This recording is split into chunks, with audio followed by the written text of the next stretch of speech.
So, linggo nga pala ngayon at sa tinagal-tagal kong hindi nakapagsimba, ngayon pa lang uli ako magsisimba. Siguro, kung hindi ako nagkakamali ay 4 na taon na akong hindi nakaapak ng simbahan. Kaya sa ngayon,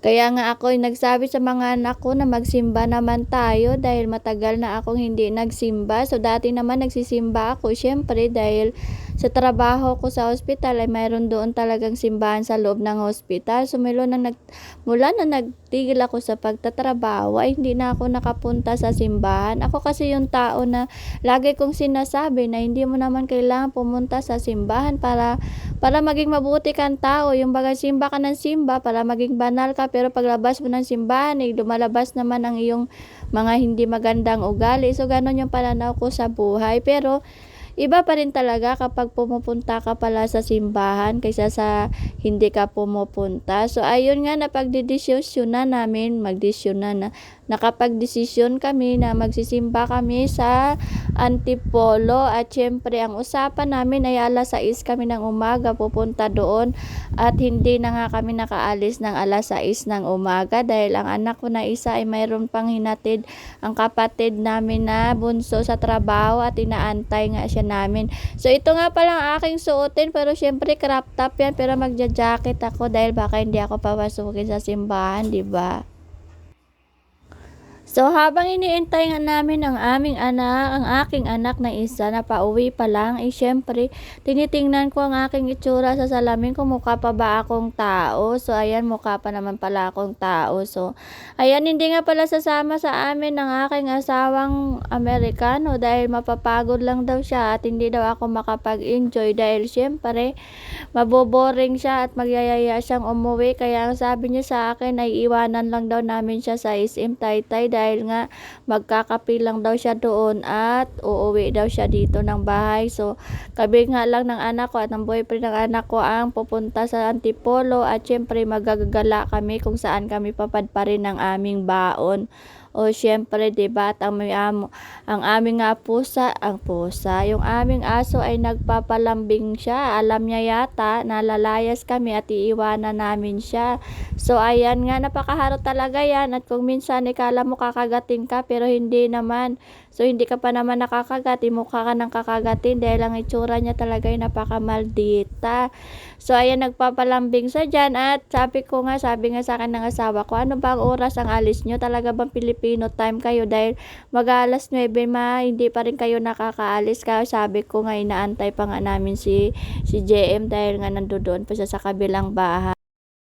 So ayan, dahil dyan ay nagpapaharot-harot itong si Karina at syempre ayun, sa wakas dumating na rin si JM at makukompleto na ang aming grupo at ayun, makakaalis na rin kami at syempre natatawa nga yung aking asawa dito dahil nga alas 9 na daw, nandito pa rin kami sa loob ng bahay, samantalang usapan ay alas 6. Hindi daw niya kaya yung ganun katagal magintay. Sabi ko, ganun talaga dito sa aming mga Pinoy. Ang Filipino time talaga, ang usapan na launa, magkikita kayong alas 5.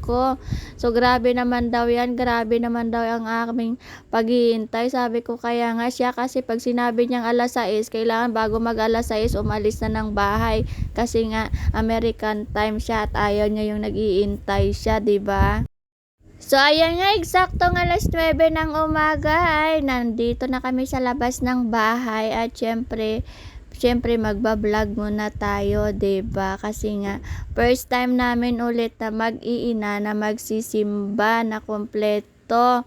Siyempre matagal-tagal din ang pandemic at hindi ako nakakasimba. Hindi talaga kasi ako pala simba, kaya nga natatakot akong pumunta sa simbahan. Habang naglalakad kami, sabi ko hindi kaya ako nito uusok mamaya dahil ang tagal-tagal ko talagang hindi nakapasok sa simbahan. So ayun, pupunta tayo doon dahil syempre alam ko naman na love ako ng Panginoon dahil maraming nangyari sa buhay ko na hindi niya ako pinabayaan, kaya magtampo siya sa akin. Alam ko hindi naman nagtatampo ang ating Panginoon, ako lang talaga yung nagtatampo. So ngayon ay pupunta ako doon sa kanya para makikipagbati na ako, 'di ba? So makikipagbati ako talaga sa kanya.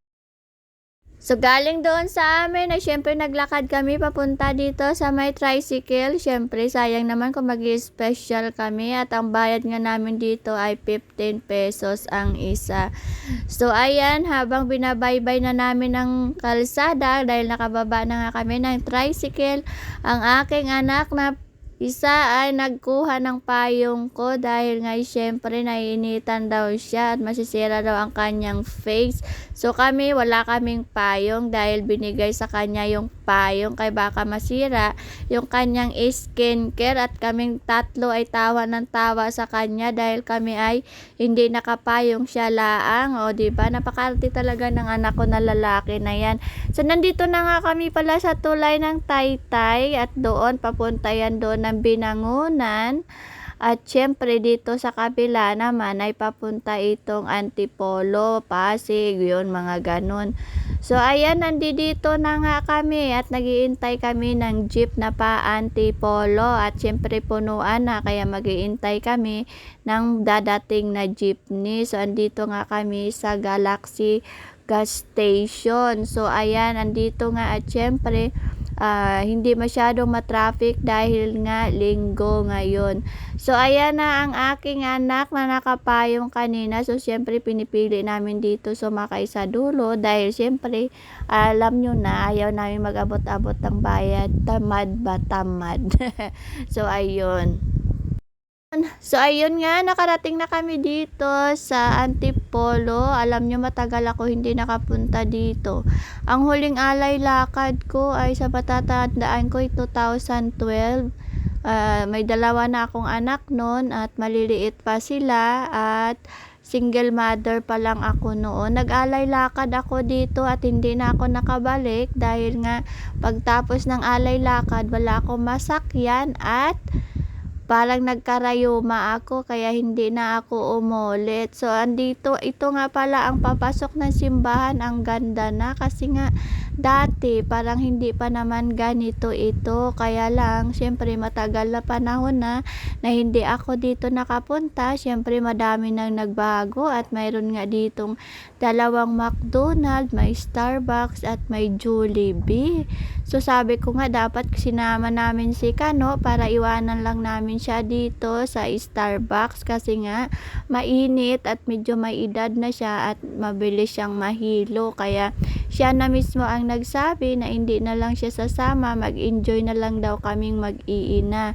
So ayun, pupunta tayo dito sa simbahan at alam ko naman na natural na yan dito na may mga nagtitinda dito ng mga kandila dahil syempre after ng simba, 'di ba, magsisindi kayo ng kandila. So ayan, nandito na nga kami, malapit na kami sa pintuan at kumakabog-kabog ang aking dibdib kasi nga matagal talaga akong hindi umapak sa simbahan mula ng nag-pandemic ngayon lang. So mga 4 na taon na akong hindi nagsisimba pero pinipilit ko talaga na hindi ako makapagsalita ng masama kahit galit na ako, pero syempre tao lang ako, minsan nakakasalita ako ng hindi maganda at yun ang ihingi ko dito ng tawad, 'di ba? So ayun, mas lagi kong iniisip na parang ayoko na magkwento sa ibang tao kahit kanino kasi mga problema ko, kaya sabi ko ikukwento ko na lang lahat kay Lord ang mga sama ng loob ko at problema ko at hihingiin ko sa Kanya ang Kanyang guidance dahil sa madami akong pinagdaanan sa buhay, hanggang ngayon buhay pa rin ako. Nandoon na yung nag 50-50 ako, nandoon na yun na nadisgrasya ako sa sasakyan, na na-hospital ako na mag-isa lang ako nag-recover, nandoon ako na na dengue ako, na halos mawala na ako ng dugo, tapos wala kaming pambayad. So ayun ba, yung mga ganon, nandoon na yung naging single mom ako sa matagal na panahon at sa awa naman ng Panginoon ay nabuhay naman yung dalawang anak ko sa pangangalaga ng mga kapatid at magulang ko. So ayun yung hinihingi ko dito at pinapasalamat sa Kanya kaya pumunta ako dito. Kumbaga, na-realize ko lahat ng mga blessing niya na binigay sa akin na matagal akong hindi nakapag-appreciate. Kaya sabi ko sa mga anak ko, magsimba tayo dahil syempre malalaki na kayo at gusto ko din naman na kahit papaano ay magpasalamat tayo sa mga narating natin sa buhay kahit na hindi man gano'n kaganda yung buhay natin, at least nakakakain na tayo ng 3 beses sa isang araw at nakakadamit na tayo ng hindi mga pinaglumaan ng kapitbahay. Kasi dati talaga kumakain kami ng mga pagkain ng kapitbahay ta's nanghihingi kami ng mga damit at mga lumang mga sapatos. So ngayon mahilig pa rin naman kami sa mga luma na mga sapatos at bag, pero yun ay mga binibigay na lang ng mga kapatid namin. Kumbaga hindi na kami yung nanghihingi kasi nga kahit papaano may mga susuot na kami na damit, at yun ay alam ko binigay sa amin ng Panginoon yun dahil deserve namin sa lahat ng pinagdaanan namin. So ayun, at syempre matatapos na nga kami dito nagsindi nga ako dito ng isang bultong kandila na pangkalahatan na buong pamilya, at ang pinasindi ko nga ay yung anak kong lalaki, at sabi ko sa kanya kailangan hindi yan matumba kasi nga para matibay pa rin ang ating samahan na ating pamilya. So after namin dito magsindi ng kandila ay syempre nagutom kami at pumunta kami dito sa malapit na Jollibee at nag-order nga lang kami ng tagi-isang meals namin. So ito na ang aming in-order, 4 lang kami at syempre 4 lang din, hindi usong extra rice kasi wala na kaming pamasahe pa uwi. So ayun lang, maraming salamat sa panonood nyo ng aming video at happy Sunday!